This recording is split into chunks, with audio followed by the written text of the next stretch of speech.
नमस्कार, आप देख रहे हैं Bombay broadcast BBC Hindi news. यहाँ पर इस जुहू गली और गिलबर्ट हिल के इस अभय योजना के कैंप में यहाँ पर उपस्थित इस परिसर के सभी भाइयों बहनों, मुझे ऐसा लगता है कि आज जुहू गली और गिलबर्ट हिल में ईद और दिवाली आई है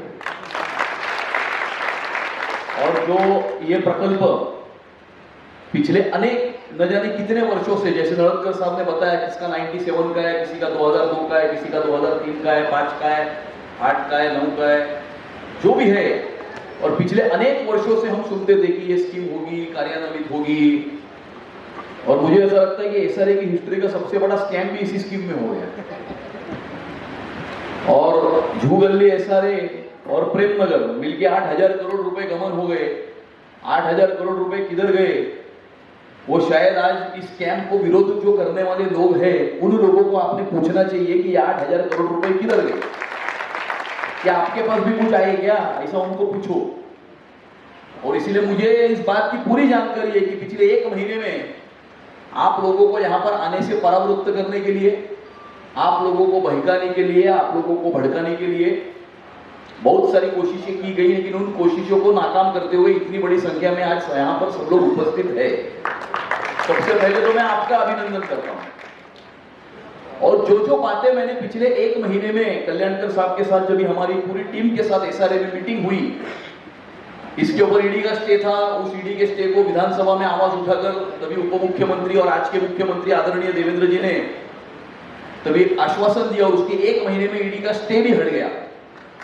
उसके बाद बार बार हमने विधानसभा में इस स्कीम को कार्यान्वित करने के लिए आवाज उठाई, उसके बाद सरकार ने उसके ऊपर कार्रवाई की और 3K, NCLT, एमनेस्टी, ये सारी चीजों को का आधार लेते हुए यहाँ पर एक कंपनी को डेवलपर के रूप में एसआरए ने अपॉइंट किया।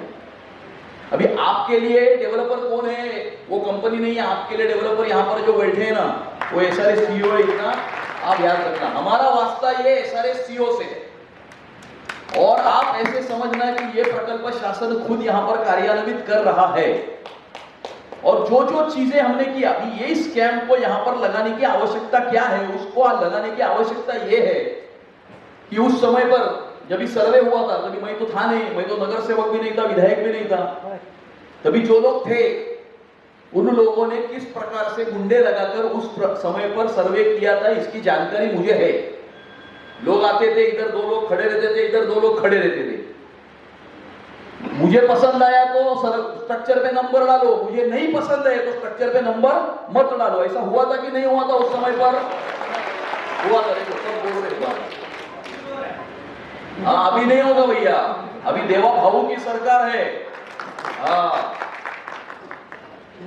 इस प्रकार से कोई करने की कोशिश करेगा तो मच्छिंदर साहब यहाँ पर है ना, बराबर है कि नहीं? हाँ, और इसीलिए कोई गुंडा, कोई मुंडा, किसी का यहाँ पर अभी कुछ नहीं चलने वाला है। ये पहला इस मंच से मैं आपको बताता हूँ, सबको बताता हूँ। और इस कैंप को लगाने की आवश्यकता ये है कि इनके एनेक्चर में जो 6,000 के करीब एनेक्चर में नाम है, 3,789 के करीब पात्र है, बाकी अपात्र है। अभी जो अपात्र है वो जब भी सर्वे हुआ था तभी 2011 का नियम उस समय पर नहीं लगा था। अभी 2011 का नियम उसको कार्यान्वित करके उन लोगों को भी पात्र करने का काम यहाँ पर इस अभय योजना के अंतर्गत हम करेंगे। जो 3,789 पात्र है उसमें भी कुछ लोग मयत हुए रहेंगे, खरीदी बिक्री हुई रहेगी। अभी अगर भाड़ा देना है तो भाड़ा किसको देंगे भैया? जिसका नाम एनेक्सल 2 पे है उसको मिलेगा, या खरीदी बिक्री करके जो आज स्ट्रक्चर में रह रहा है उसको मिलेगा? तो आज जो खरीदी बिक्री करके स्ट्रक्चर में रह रहा है उसका नाम एनेक्सल 2 में चढ़ना जरूरी है। उसके लिए इस कैंप का आयोजन हमने यहाँ पर किया है। इन शॉर्ट, इस एनेक्सल 2 के सुसूत्रीकरण का ये कैंप है। जो पात्र है उसको वेरीफाई करना, यही आदमी आज है। मयत है तो उसके जो वारिस है, और जो अपात्र है उनको पात्र करने का एक मौका यहाँ पर 2011 का नियम लगाकर जो है वो यहाँ पर हम देने वाले हैं। दूसरे बहुत सारे ऐसे भी विषय मेरे पास आए थे कि कुछ सोसाइटियां हैं उनका सर्वे ही नहीं हुआ आज तक।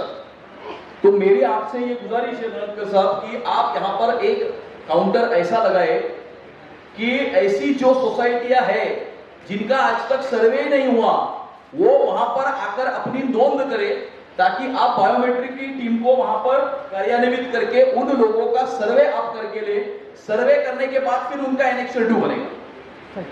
दूसरा, उसी काउंटर पे इस प्रकार का भी प्रावधान होना चाहिए। मुझे पता है उस समय पर ऐसे बहुत लोग थे जो मिस हो गए।